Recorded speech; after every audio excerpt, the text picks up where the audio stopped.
Some thoughts do not enter your mind like ideas, they enter like doors, and once opened, you may begin to wonder whether you were ever outside them. There are thoughts so quiet that they do not feel dangerous at first. They do not shout, they do not frighten you immediately.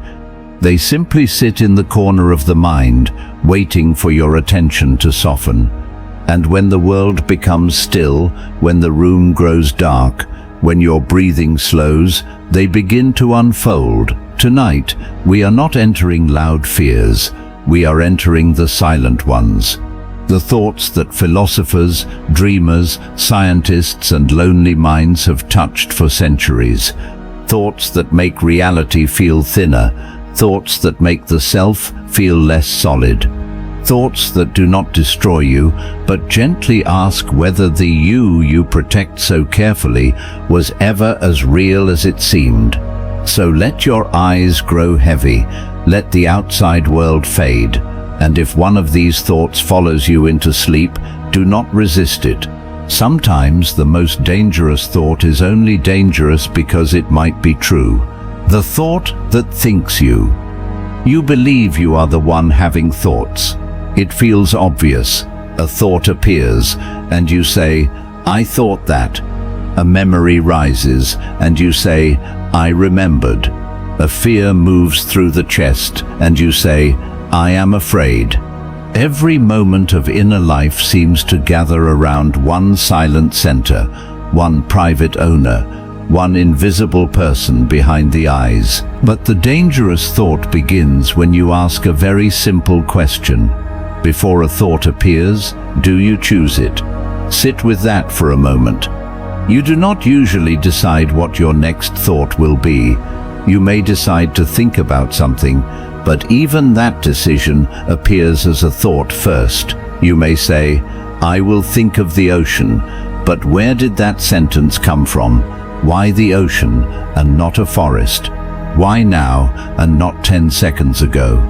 The mind offers something, and then another part of the mind claims ownership. A thought appears, then the self arrives afterward and says, "Mine." This is where the loop begins. What if you are not thinking your thoughts? What if your thoughts are thinking you? At first, this feels unsettling because it reverses the usual order of inner life. We imagine the self as a king sitting on a throne, giving commands to the mind. But when you watch closely, the throne is often empty. Thoughts rise on their own.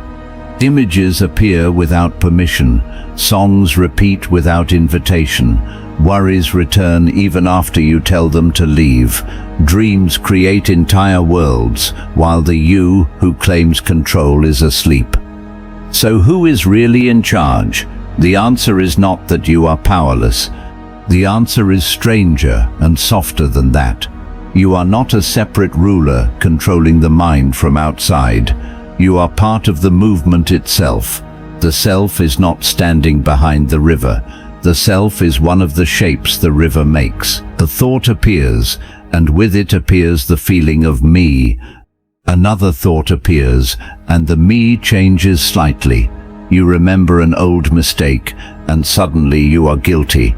You imagine a future success, and suddenly you are hopeful. You hear someone's voice in memory, and suddenly you become the person who was hurt, loved, ignored, or understood. The self seems stable only because the thoughts keep returning to similar patterns. Like waves touching the same shore again and again, they carve the illusion of a permanent coastline. But look closely, and the coastline is always changing. This is the dangerous part. If thoughts create the sense of self, then the I you defend all day may not be a fixed object. It may be a story constantly being rewritten. You wake up each morning and inherit a name, a face, a history, a set of worries. The mind gathers them quickly and says, "This is me." And because the gathering happens so fast, you never notice the construction. It is like entering a theater after the play has already begun. The actors are speaking, the lights are warm, the scenery is convincing. And because you arrived in the middle, you assume the story has always been there. But maybe the self is not the author, maybe it is a character. And yet, this does not make life meaningless, it makes it more delicate.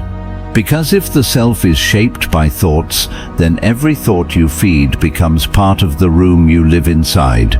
A repeated fear becomes a wall, a repeated regret becomes a window facing backward, a repeated hope becomes a small lamp left burning in the dark. So the question returns, if you do not fully choose your thoughts, can you still be free?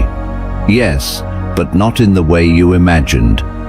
Freedom may not mean controlling every thought before it appears. That would be impossible. Freedom may mean learning not to believe every thought just because it speaks in your voice. A thought can arise without becoming a command. A fear can appear without becoming your identity. A memory can visit without becoming your prison. You are not guilty for every thought that crosses the mind. You are responsible for which ones you invite to stay. Slowly, the paradox resolves. You are not the thinker in the old sense, sitting apart from thought, untouched and in control. But you are also not merely a helpless product of thought. You are the awareness in which thoughts appear, the quiet space that can notice them, question them, soften them, and sometimes let them pass. The most dangerous thought is not, "I have no control." The most dangerous thought is, "Every thought is me." Because once you believe that, every passing shadow becomes your face. But when you see the thought as a visitor, something relaxes. The mind can still speak. The old fears can still whisper. The strange images can still rise from the deep. But you no longer have to become each one. A thought appears, you notice it, and in that noticing, a small distance opens. Not a cold distance, not an escape, a gentle space. And inside that space, perhaps the real you is not the thought that speaks, but the silence that hears it. The mind that watches itself. There is a moment that most people miss. A quiet, almost invisible moment. A thought appears, and then something notices it. Not another thought, not exactly. Something softer, something still, something that does not speak but sees. And if you slow down enough, you begin to realize something strange. The mind is not only thinking, the mind is also watching itself think. At first, this feels like a small detail, almost unimportant. Of course you can notice your thoughts. Of course you can reflect. That is what being human means. But the danger begins when you ask a deeper question. If the mind is watching itself, then who is the watcher?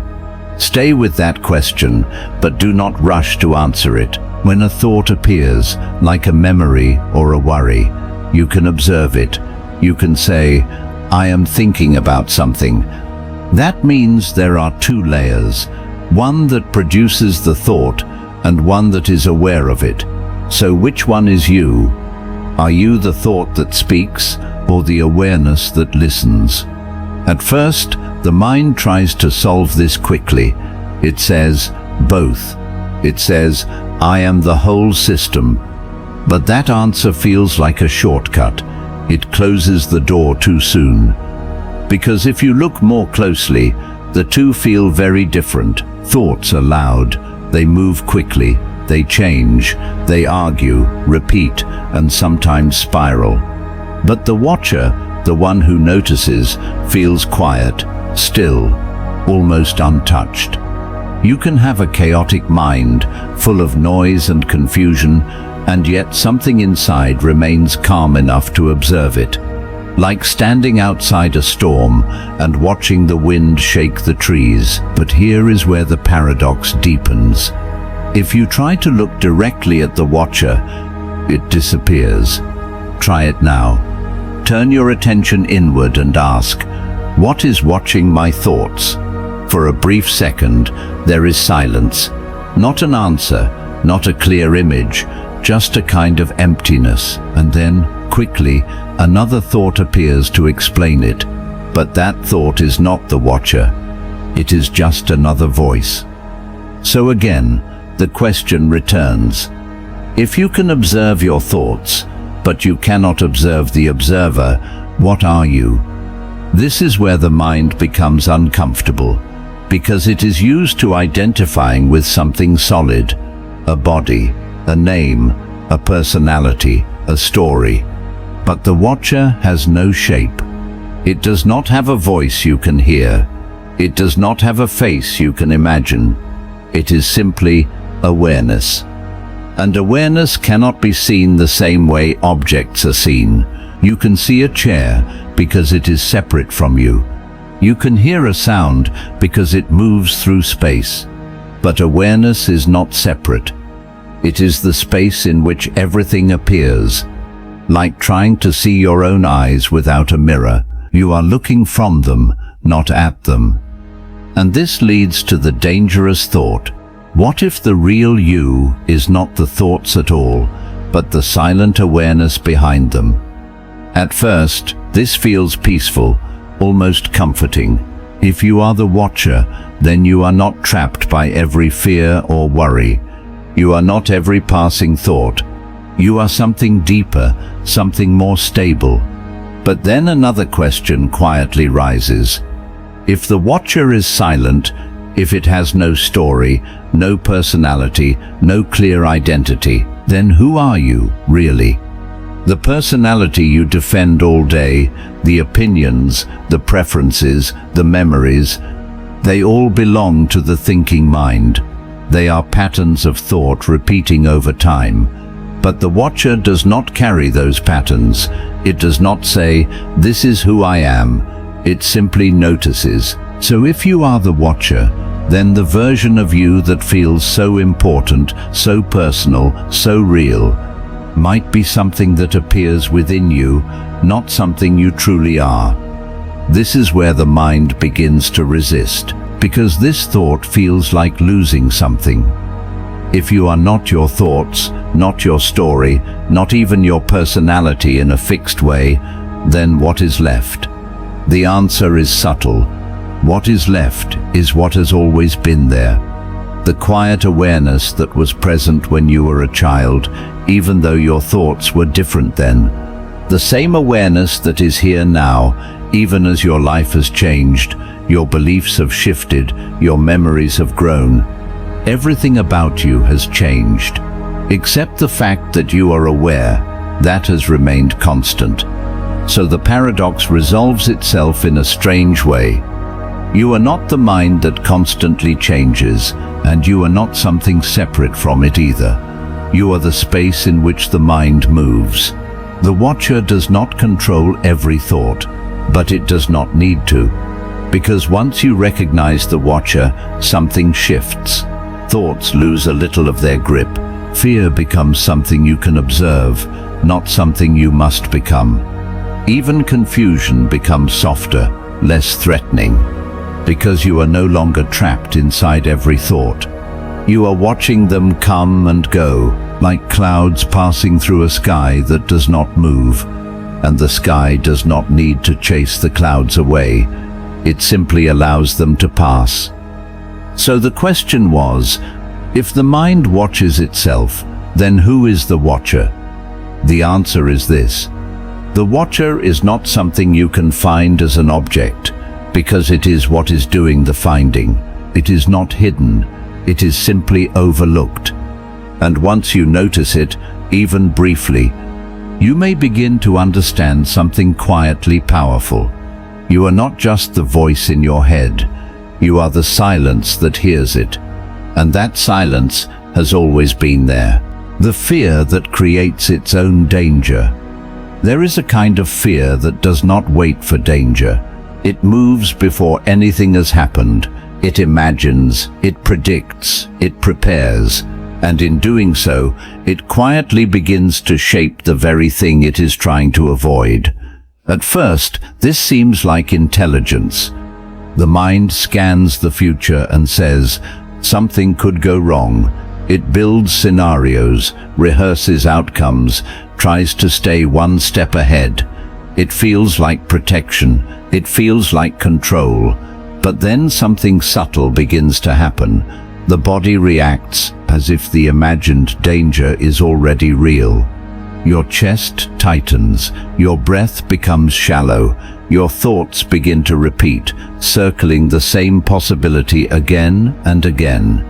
The mind is no longer calmly observing risk, it is now living inside it, and this is where the paradox begins. Can a fear about the future create a real experience in the present? The answer is yes, and not only that, it can go even further, because the more you believe the fear, the more your behavior begins to change. You hesitate, you overthink, you avoid. You become cautious in a way that feels necessary, but slowly becomes limiting. You speak less freely, you act less naturally. You begin to protect yourself from something that has not yet happened, and in that protection, something shifts. The version of you that moves through the world becomes smaller, less open, less fluid, less alive. And this change, this subtle tightening of behavior, begins to influence reality itself. Imagine you fear rejection. The thought appears, what if they don't like me? It feels like a harmless question, just a possibility. But the body responds. You become slightly tense. Your words become more careful. Your tone becomes less natural. You monitor yourself constantly, trying not to make a mistake. Now when you speak to someone, you are not fully present. You are divided. One part of you is talking. Another part is watching, judging, correcting. And the other person feels this, not consciously perhaps, but something in the interaction becomes strained, less relaxed, less genuine. The connection weakens. And if they pull away, even slightly, the mind says, "See, I was right."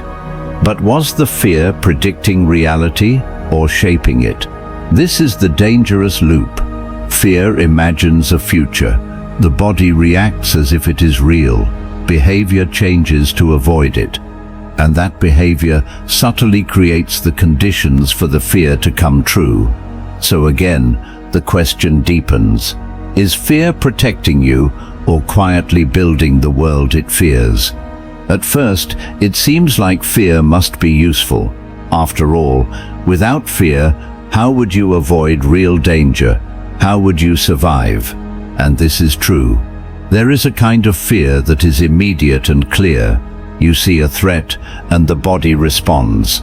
That fear is sharp, direct, and it fades once the danger is gone. But the fear we are speaking about is different. It lives in imagination. It feeds on what if. And unlike real danger, it does not disappear easily. Because there is always another what if waiting behind it. What if this goes wrong? What if they think this? What if I fail? What if I lose everything? Each question opens another door, and the mind walks through all of them, one by one, until it is surrounded by possibilities that feel real enough to fear. But here is the quiet truth. The mind cannot fully tell the difference between a vividly imagined threat and a real one, so the body reacts the same way. And this reaction becomes the environment you live in. Not the external world, but the internal one. A world shaped by tension, anticipation, and constant scanning. And when you live in that world long enough, it begins to color everything you see. Neutral situations feel risky. Simple interactions feel heavy. Silence feels like judgment. The world itself begins to look more dangerous, not because it has changed, but because the lens has changed. And this leads to the most important question. If fear can create its own danger, can it also be stopped? The answer is not by force, because trying to fight fear often feeds it. You say, "I must not feel this," and the mind responds, "Why not? Is it dangerous?" And suddenly the fear grows stronger. So the way out is quieter. It begins with noticing that the fear is a thought, noticing that the body is reacting to that thought, noticing that the reaction is shaping your behavior, and slowly, gently, creating a small space between the fear and your response. You do not have to eliminate the fear, you only have to see it clearly, because when you see it clearly, something changes. The thought, "What if this goes wrong?" is no longer a command, it is just a possibility, one of many. The body may still react, but you do not have to follow every signal it sends. You can breathe even while the fear is present. You can act even while the mind is uncertain. You can move forward, not because the fear is gone, but because it no longer defines the path. And in doing so, you break the loop. The fear no longer creates the behavior that creates the outcome. The cycle softens, reality opens again.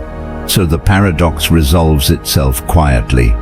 Fear can create its own danger, but only when it is believed completely. When it is seen as a thought, not a truth, it loses its power to shape everything. The danger was never only outside, it was in the way the mind held the future. And once you loosen that grip, even slightly, the future becomes uncertain again. But this time, not in a threatening way, in an open way, in a way that allows something new to happen, something that fear could never predict, something that fear could never create. The reality that changes when you notice it. There is something strange about attention. It feels passive, almost invisible. You look at something and it simply appears. You notice a sound and it simply exists. The world seems to unfold in front of you, as if your awareness has nothing to do with how things are. But this is not entirely true, because the moment you begin to notice something, it begins to change. At first, the change is subtle. You walk into a room and ignore the ticking of a clock. It blends into the background, unnoticed, almost non-existent. But the moment someone mentions it, the sound becomes louder, sharper, impossible to ignore. The clock did not change, but your experience of it did. And then a quiet question appears. If attention can change how something feels, can it also change what something is? Stay with that question. Think of a simple thought, perhaps a worry that has been repeating in your mind. When it runs in the background, it feels powerful, almost unquestionable. It shapes your mood without asking permission. It quietly becomes part of reality. But the moment you turn toward it and truly notice it, something shifts. You begin to see its structure, the way it repeats, the way it exaggerates, the way it assumes things about the future that have not yet happened. The thought that once felt solid now begins to feel constructed, less like a truth, more like a pattern. And in that noticing, its power weakens. So again, the question deepens. Does attention reveal reality or reshape it? This is where the paradox begins to open. Because in many ways, attention does both. It reveals what was hidden, but in revealing it, it also transforms it. Imagine walking into a dark room. At first, everything is unclear. Shapes blend together. The unknown fills the space. But as your eyes adjust, or as light enters, objects become defined, edges appear, distances make sense. But what you see is not just the room itself. It is the room as seen through your perception. Your brain organizes it, interprets it, gives it meaning. So what you experience is always a collaboration between what is there and how you notice it.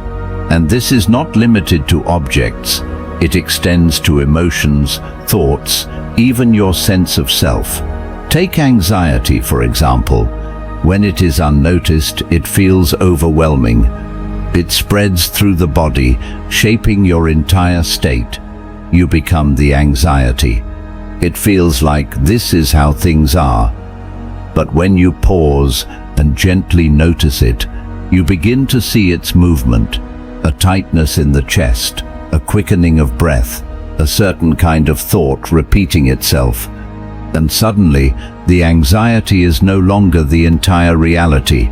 It becomes something within reality, something you can observe, something that moves, something that changes, and in that change, something else becomes possible.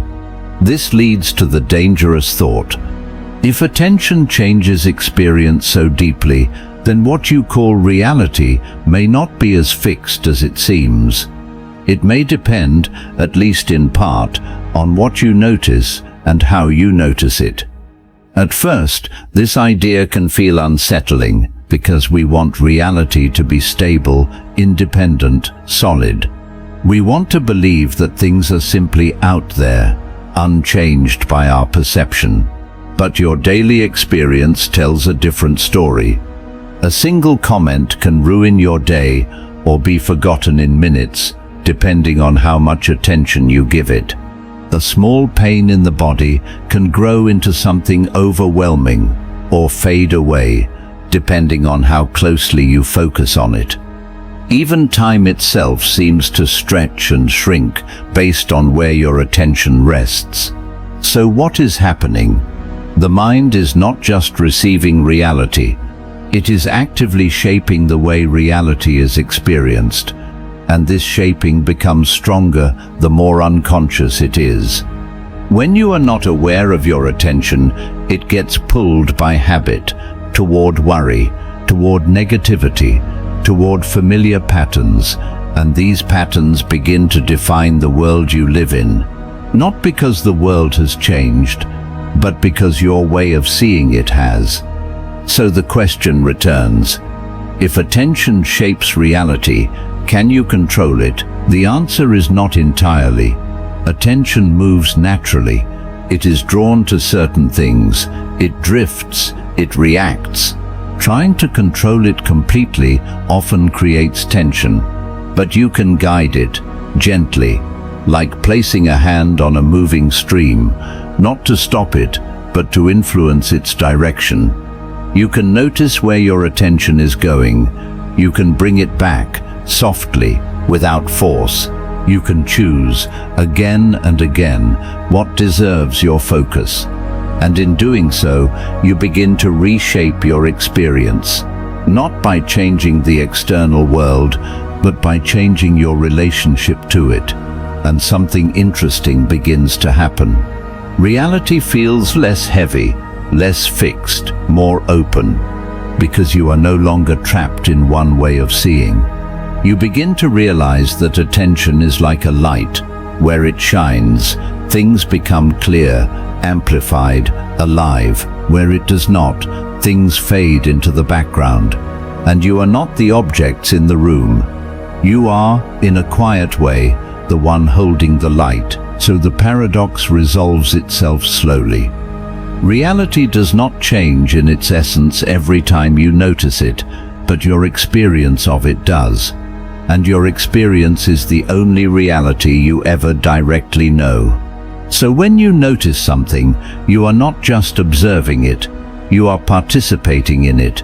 You are shaping the way it exists in your mind.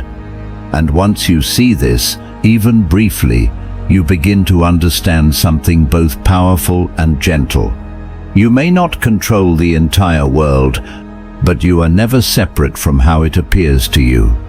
And sometimes, the simple act of noticing is enough to change everything. The control that only exists when you stop using it. There is a strange tension inside the idea of control. You feel it most when something begins to slip. A thought becomes uncomfortable and you try to stop it. An emotion rises and you try to calm it. A situation feels uncertain and you try to manage every detail. At first, this seems natural. Control feels like safety. It feels like strength. It feels like the only way to keep things from falling apart. But if you watch closely, something unexpected begins to happen. The more you try to control something, the less control you seem to have. Try to stop a thought from appearing. Tell yourself clearly, "Do not think about this." And suddenly, it becomes the only thing your mind wants to think about. Try to force yourself to relax. Tell your body, "Calm down," and the tension only deepens. Try to control how someone sees you, carefully choosing every word, every reaction, and something inside becomes tight, unnatural, distant. So the question slowly begins to form. Why does control seem to break the moment you try to use it? This is where the paradox opens, because what you call control is often not true control. It is resistance. It is the attempt to push reality into a different shape. And resistance creates friction. The mind tightens, the body tightens, attention narrows, and in that narrowing, flexibility disappears. You are no longer moving with the moment. You are fighting it. And in that fight, something important is lost. Because real control does not come from force. It comes from alignment. Think of holding water in your hands. If you squeeze tightly, it escapes. If you hold gently, it stays. The tighter the grip, the faster it slips away. And the mind works in a similar way. When you try to force your thoughts into silence, they resist. When you try to eliminate an emotion, it grows stronger. When you try to control every outcome, the world becomes unpredictable. So again, the question deepens. If control through force does not work, then what does control actually mean? The answer is quieter than expected. Control may not be about stopping things. It may be about allowing them without becoming lost in them. At first, this feels like the opposite of control. Allowing thoughts, allowing emotions, allowing uncertainty. It sounds like giving up, but it is not. Because when you allow something fully, without resistance, something surprising happens. It begins to move. A thought that is not resisted fades more quickly. An emotion that is not suppressed rises, peaks, and then softens. A situation that is not forced begins to unfold in ways you could not predict. Control, in this sense, is not about shaping every moment. It is about not interfering with the natural movement of the moment. And this is where the paradox becomes clear. The control you are searching for only appears when you stop trying to control. Not because you lose power, but because you stop creating unnecessary resistance. Imagine standing in a river. If you fight the current, you exhaust yourself. If you let go completely, you drift without direction. But if you move with the current, adjusting gently, guiding rather than forcing, you begin to flow. That is where a deeper form of control exists, not in rigid force, but in flexible awareness. And this brings us to the most important question. If you stop trying to control everything, won't things fall apart? The answer is not as frightening as it seems. Things were never fully under your control to begin with. The heartbeat continues without your command. Thoughts appear without permission. The world moves in ways far beyond your influence. What you call control is often a small layer placed on top of a much larger process. And when you release that layer, you do not lose everything. You simply stop pretending to control what was never yours to control. What remains is something more stable. The ability to respond instead of react. The ability to move with what is happening instead of against it. The ability to choose your actions without needing to control every outcome. And that is a quieter, deeper form of control. It does not shout, it does not force, It does not tighten the body or flood the mind. It feels almost like the absence of control, but it is actually clarity. So the paradox resolves itself gently. Control does not disappear when you stop using it. It transforms from force into awareness, from resistance into presence, from tension into flow. And in that transformation, something unexpected happens.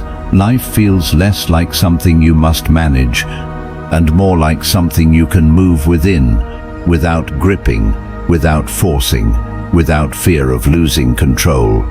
Because now you understand something subtle. The more tightly you try to hold reality, the more it slips away. But the moment you loosen your grip, reality does not collapse. It settles, and in that settling, a deeper kind of control quietly returns. One that was never based on force in the first place. The identity that depends on memory. There is a quiet assumption you carry every day. It follows you from morning to night. It sits behind every decision, every reaction, every thought. The assumption is simple. You are the same person you were yesterday. It feels obvious, almost impossible to question. You wake up, remember your name, your past, your relationships, your struggles, and the mind quickly rebuilds a sense of continuity. This is me, but the paradox begins when you ask a softer, deeper question. If your memories were removed, would you still be the same person? Do not answer too quickly. Imagine waking up with no memory at all, no past, no story, no idea of who you have been. The body is still there, the world is still there, thoughts are still appearing, but the narrative is gone. Would the you that remains still be you? At first, the mind resists this idea. It says, of course not.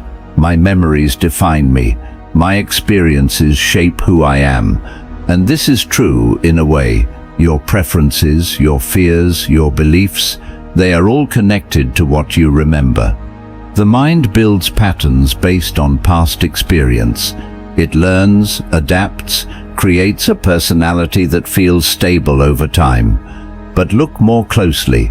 Memory is not as solid as it seems. Every time you remember something, you are not replaying it exactly as it happened. You are reconstructing it, slightly changing it, filling in gaps, adding emotion, removing details. The past is not stored perfectly. It is recreated again and again. So the version of you that depends on memory is also being recreated again and again. Not fixed, not permanent, just repeated.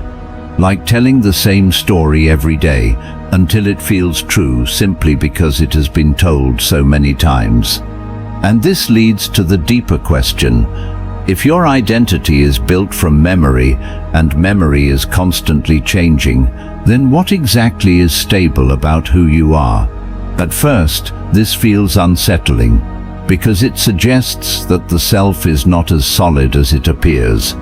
The person you believe yourself to be may be more fluid than you expected. Think about how different you were 5 years ago. Your beliefs may have changed, your fears may have softened or grown, your desires may have shifted, and yet you still feel like you.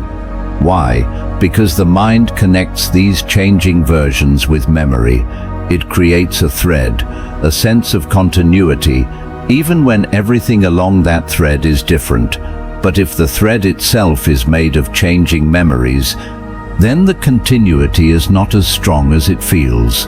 It is a kind of illusion, a useful one, but still an illusion. And this is where the paradox becomes dangerous. If identity depends on memory, then identity is not something you have. It is something you are constantly rebuilding, moment by moment, thought by thought, memory by memory. But then another question arises. If your identity is not fixed, does that mean you are nothing? the mind often jumps to this conclusion. It feels like losing ground, like falling into emptiness. But this is not the full picture. Because even without memory, something remains: awareness. The simple fact that experience is happening, the ability to see, hear, feel, notice, that does not depend on memory. It is present before a memory appears, and it remains even when memory fades. So while the identity built from memory may shift and change, the awareness behind it does not depend on that story. It is quieter, more constant, less defined. And this is where the paradox begins to resolve. You are not only the story you remember, but you are not separate from it either. The story shapes your experience. It gives meaning to events. It creates a sense of direction. But it is not the core of what you are. It is something that appears within you, like a movie playing on a screen. The scenes change, the characters evolve, the story moves forward, but the screen remains unchanged. And this understanding brings a kind of freedom. If your identity is built from memory, and memory is flexible, then you are not trapped by your past. You are not limited to being the same person forever. The story can shift, not by force, not by pretending the past did not happen, but by seeing clearly that the past is not a fixed object. It is a living reconstruction. And once you see that, you can relate to it differently. A painful memory does not have to define you completely. A mistake does not have to become your identity. A belief formed long ago does not have to remain unchanged, because the story is still being written, even now. So the question returns one final time. If your identity depends on memory, who are you without it? The answer is not a new identity. It is something simpler. You are the one who is aware of the story, the one who can watch memories arise, the one who can notice how they shape your sense of self. And in that noticing, a small space opens, a space where you are no longer fully defined by what you remember, a space where identity becomes lighter, more flexible, less rigid. And in that space, you are not lost. You are simply no longer limited to a single version of yourself. The past still exists, the memories still return, the story continues. But now you see it for what it is, not a fixed identity, but a moving reflection. One that changes every time you remember it. The truth that feels false when you first see it. There are some truths that do not feel like truth. They do not arrive with certainty.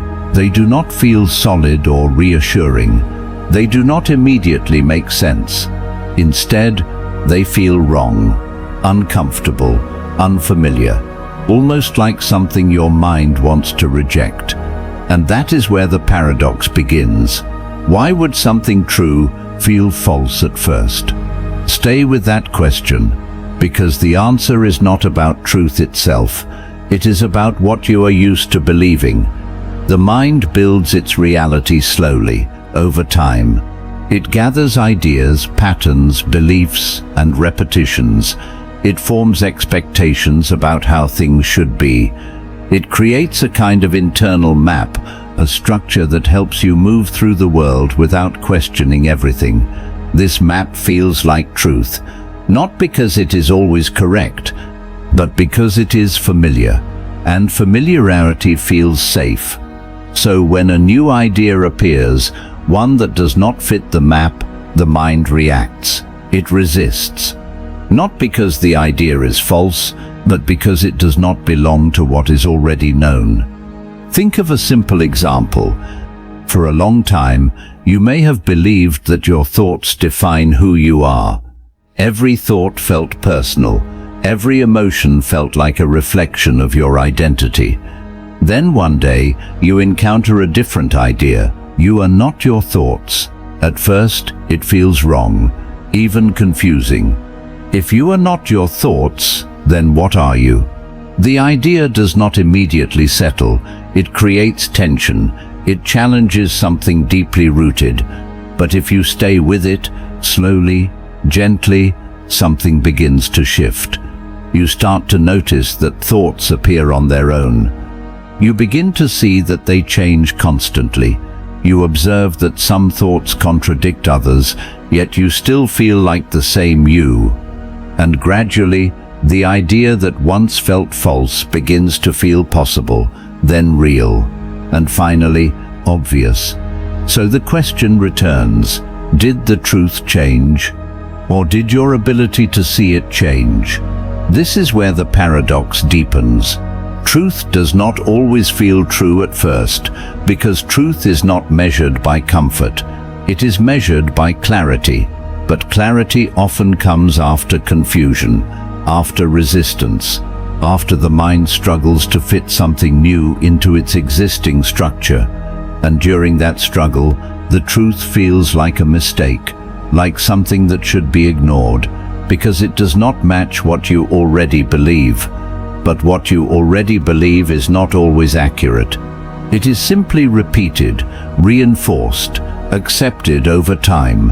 And this creates a subtle illusion. The illusion that what feels familiar must be true, and what feels unfamiliar must be false. But in reality, familiarity and truth are not the same. A false idea repeated often enough begins to feel natural. A true idea encountered for the first time can feel strange, even threatening. And this leads to the deeper question. If your sense of truth depends on familiarity, how many truths have you already rejected? Think about it quietly. How many ideas have you dismissed, not because they were incorrect, but because they felt uncomfortable? How many perspectives have you avoided because they did not align with your current understanding? The mind protects itself by maintaining consistency. It prefers what it already knows.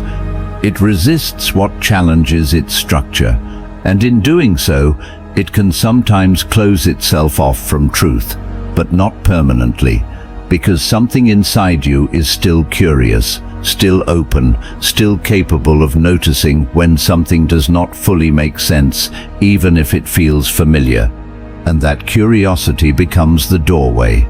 Because the only way to recognize a deeper truth is to allow yourself to sit with what feels false, without immediately rejecting it, without rushing to defend your current beliefs, without needing instant certainty.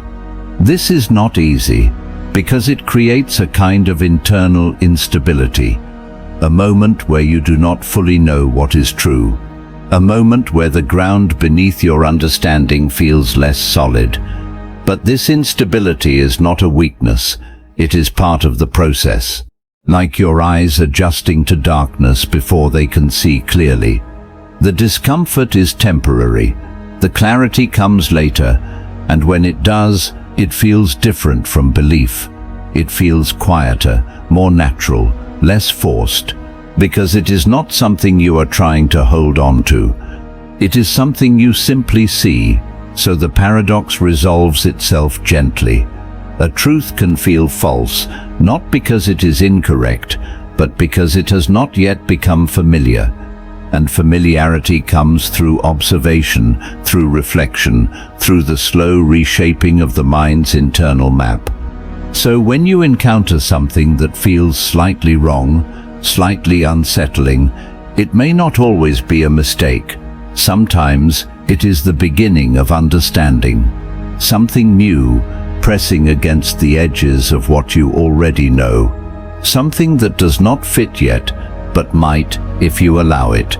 And over time, what once felt false may become something you can no longer unsee. Something so clear that you begin to wonder how it ever felt wrong at all. The voice that is not yours but sounds like you. There is a voice that never leaves you. It speaks in silence. It comments, explains, judges, remembers. It tells you what is happening and what it thinks about what is happening, and it sounds exactly like you. So naturally, you believe it is you. But the paradox begins when you pause and listen more carefully. Because something about this voice is strange. You do not choose when it speaks. You do not always agree with what it says. And sometimes, it says things you would never consciously decide to say. So the question slowly emerges. If the voice sounds like you, but you do not control it, is it really you? Stay with that question. The voice in your head feels personal. It uses your language. It carries your tone. It reflects your history. It knows your fears, your habits, your patterns. It feels intimate, familiar, inseparable. But familiarity is not the same as identity. Think about the last thought you had. Did you decide its exact wording before it appeared? Or did it arrive already formed? Most thoughts do not wait for permission. They come, and then, almost immediately, something claims them. I thought that. But the claiming happens after the thought appears, which means the voice is speaking first and the sense of I is arriving second, quietly attaching itself to what was already said. This is where the illusion begins. The voice feels like you because it uses your past. It borrows from your memories. It repeats what you have heard, what you have learned, what you have believed. Over time, it becomes so consistent, so patterned, that it feels like a stable identity. But it is not stable. It changes depending on your mood. It changes depending on your environment. It changes depending on what you last experienced. Sometimes it is kind. Sometimes it is harsh. Sometimes it is confident. Sometimes it is afraid. If this voice were truly you, it would not shift so easily. It would not contradict itself. It would not say one thing in the morning and the opposite at night. And yet it does. So again, the question deepens. If the voice is not fully under your control and it is not consistent, then what is it? The answer is subtle. The voice is a pattern, a stream of conditioned responses built from memory, habit, and repetition. It is the mind talking to itself, using fragments of everything it has ever collected. It feels personal because it is built from personal material. But that does not make it the core of who you are. It is something happening within you, not something you fully are. And this becomes clearer when you try a simple experiment. Listen to the voice without responding to it. Do not argue with it. Do not follow it. Do not try to change it. Just listen. At first, it continues as usual. It comments, reacts, jumps from one idea to another. But slowly, something interesting begins to happen. A distance appears. The voice is still speaking, but you are no longer inside it. You are hearing it, like listening to someone else talk in another room. And in that moment, something becomes undeniable. If you can hear the voice, then you are not the voice. You are the one hearing it. This realization is quiet but powerful, because it changes your relationship with every thought that follows. The voice may say, "You are not good enough." Before, this would feel like truth. Now, it feels like a statement. Something spoken, not something absolute. The voice may say, "Something will go wrong." Before, this would feel like reality. Now, it feels like a possibility. Something imagined, not something certain. And this shift creates space. Not a large space, not an obvious one. Just enough. Enough to choose how deeply you believe what you hear. And this leads to the deeper question. If the voice is not truly you, why does it feel so convincing? Because it never stops. It speaks constantly. And repetition creates belief. The more often something is said, the more real it feels, even if it is not accurate, even if it is incomplete. even if it is based on old patterns that no longer apply. The voice does not check whether it is correct. It only continues. And over time, its persistence becomes its authority. But now, something has changed. You are listening differently. You are noticing the voice instead of being carried by it. And once you see it clearly, it loses a little of its power. Not completely, it still speaks. It still repeats, but it no longer defines everything. Because you know something it cannot control. You know that it is not the final truth. It is just one layer of experience, one movement in the mind, and behind it there is something quieter, something that does not speak, something that does not judge, something that simply notices, and that is where the paradox resolves. The voice that sounds like you is not truly you. It is an echo of everything you have been exposed to, a reflection of memory, a pattern of thought repeating itself. But you are the one who hears it, the one who can notice it, the one who does not have to believe every word it says. And once you understand this, even gently, even briefly, you begin to feel something new, not silence, but freedom within the noise. The voice continues, but it is no longer the only thing there. And in the quiet space behind it, you begin to sense something deeper, something that was never speaking but was always present. The illusion you must believe to exist. There is a belief so quiet, so constant, that you rarely notice it. It does not feel like a belief. It feels like reality itself. It is the feeling that I exist as a separate self, not as a thought, but as something solid, continuous, independent. It feels like there is a center inside you, a place where you live, a boundary between you and everything else, a clear line between what is you and what is not. And without this feeling, something inside the mind becomes uneasy, because the paradox begins here. What if the sense of being a separate self is not something you are, but something you must believe to feel like you exist?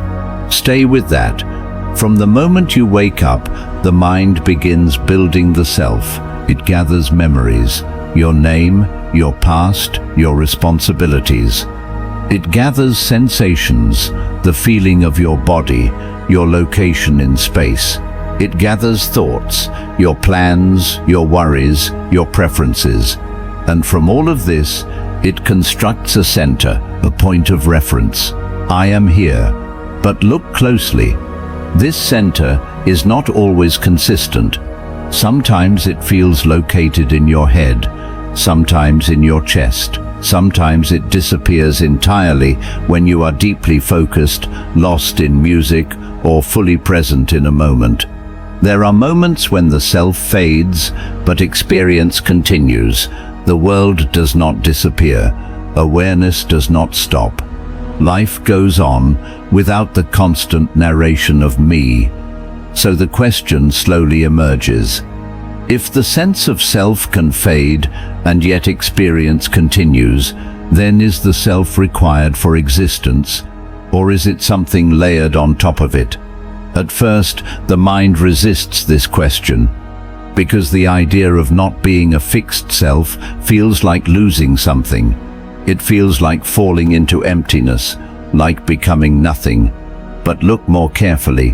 When the self fades, do you actually become nothing, or do you simply become less defined? Think about moments when you are completely absorbed, watching the sky, listening to music, walking without thinking. In those moments, you are not constantly saying, "This is me experiencing this." You are simply experiencing. There is no strong boundary, no heavy sense of identity. And yet, you are still there, not as a story, but as awareness. So the paradox deepens. The self feels necessary, but it is not always present. It feels real, but it is constantly changing. It feels like the core of your existence, but it appears and disappears depending on attention. So what is it? The answer is subtle. The self is a useful illusion. It is a structure the mind creates to organize experience. It helps you navigate the world. It gives you continuity. It allows you to function, plan, relate to others. But it is not a fixed object. It is not a permanent identity. It is something that must be continually believed to feel real. And this belief is automatic. You do not choose it consciously. It happens through repetition, through memory, through the constant reinforcement of "this is me." But if the belief weakens, even slightly, the sense of self becomes softer, less rigid, less central. And this leads to the most important question. If the self is an illusion, does that mean it is false? The answer is not simple, because the self is both real and not real. It is real in the sense that it is experienced. You feel it, you live through it, it shapes your decisions. But it is not real in the sense that it is fixed or independent. It does not exist on its own. It depends on thought, memory, and attention. Without those, it fades. So the illusion is not a mistake. It is a process, a dynamic, changing construction that feels stable only because it is constantly being rebuilt. And once you see this, something shifts. The self is still there. You still use your name. You still remember your past. You still move through the world as someone, but the weight of it changes. It becomes lighter, more flexible, less absolute. You no longer feel completely trapped inside a single identity. You begin to sense that what you are is not limited to the story you tell yourself. And in that space, something opens. Not emptiness, not nothingness, but a quieter way of being, where you can exist without needing to define yourself at every moment, where experience can unfold without being constantly claimed, where life can move without being tightly controlled by the idea of me. And this is where the paradox resolves itself. The illusion of self is something you must believe to feel like a separate individual. But existence itself does not depend on that belief. You do not disappear when the illusion softens. You simply stop holding on to it so tightly. And in that loosening, there is a kind of freedom, a gentle release, a quiet understanding that you are not only the identity you defend, but something deeper. Something that was there before the story began, and remains even when the story fades. And if this thought feels slightly unsettling, slightly unfamiliar, that is okay. Because some truths feel like illusions at first, and some illusions feel like the only truth you have ever known. And if this journey is slowly opening something inside your mind, if these thoughts are staying with you, even in silence, then take a moment, gently, and consider subscribing. Because this video was not made quickly. It was shaped carefully, thought by thought, and there are many more journeys like this waiting for you. But for now, just stay here a little longer. There are still more thoughts to explore. The thought that cannot be stopped by force. There is a simple instruction you can give your mind. Do not think about this. It sounds clear, direct, almost powerful. But something strange happens the moment you say it. The thought you tried to stop becomes stronger. It returns more quickly, more vividly, more persistently, as if the act of pushing it away has given it new energy. And this is where the paradox begins. Why does a thought become harder to stop the more you try to stop it? Stay with that, because this is not a small flaw in the mind. It is part of how the mind works. When you try to force a thought away, you must first remember it. You must hold it in awareness long enough to reject it. You must keep checking whether it has disappeared. And in that checking, you keep bringing it back. So the act of stopping the thought secretly requires thinking about it. Again, and again, and again. It is like trying to push a shadow away by stepping toward it. The closer you get, the more it stays with you. So the question begins to form. If force cannot stop a thought, what can? At first, the mind resists this, because control feels like the only option. If a thought is uncomfortable, unwanted, or disturbing, the natural reaction is to remove it, to silence it, to eliminate it completely. But the more you try, the more it lingers. This creates frustration, and that frustration becomes another layer of thought. I need to stop this. Why can't I control this? This should not be happening. Now the original thought is no longer alone. It is surrounded by resistance, and resistance gives it weight. It makes it feel important, urgent, real. So the paradox deepens. The thought itself is not what traps you. It is the struggle against it. Without resistance, a thought is brief. It appears and then it fades, like a sound passing through a quiet room. But when you resist it, you hold it in place. You give it significance. You turn it into something that must be solved. And in doing so, you extend its life. So again, the question returns. If you cannot stop a thought by force, does that mean you are powerless? The answer is no, but the kind of power you have is different from what you expect. It is not the power to block thoughts before they appear. It is the power to change your relationship with them after they arise. This begins with something very simple, seeing the thought clearly. Not as an enemy, not as a command, but as a movement in the mind, something that has appeared and will eventually disappear. At first, this feels passive, almost like doing nothing. But it is not nothing. It is awareness without resistance, and awareness changes things.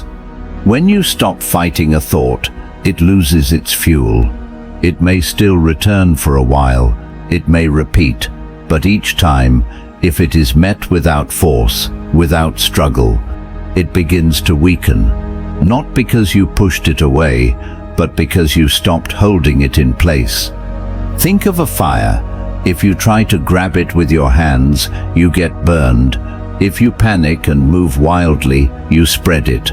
But if you remove what feeds it, it slowly dies out on its own. Thoughts work in a similar way. They feed on attention mixed with resistance. Take away the resistance, and the attention becomes softer, less intense, less binding, and the thought begins to lose its grip. This does not happen instantly. The mind has habits, patterns built over time. Some thoughts return again and again, but each time you meet them without force, you weaken the pattern. You create space, and in that space, something new becomes possible. So the paradox resolves itself gently. The thought cannot be stopped by force, because force is part of what keeps it alive. The more you fight, the more you feed it. But when you stop trying to control it, something unexpected happens. It stops controlling you. The thought may still appear, but it no longer defines your state. It no longer traps your attention completely. It becomes something you can observe, instead of something you must escape. And this shift is quiet, almost invisible, but it changes everything. Because now, the mind is no longer a battlefield. It becomes a space where thoughts come and go, where not every thought needs to be solved, where not every voice needs to be silenced. And in that space, there is a kind of peace. Not because thoughts have disappeared, but because the need to control them has softened. And in that softness, the thoughts that once felt impossible to stop begin slowly to let go on their own. The observer that disappears when you look for it. There is something inside you that feels constant. It does not speak loudly, it does not demand attention, but it is always there, quietly noticing. You feel it when you step back from a thought. You feel it when you observe an emotion without becoming it. You feel it as the silent presence behind every experience. It is what you call the observer, and it feels real, steady, reliable, almost like the deepest part of who you are. But the paradox begins the moment you try to find it. Not just feel it, but see it directly, because something strange happens. The observer disappears. Stay with that.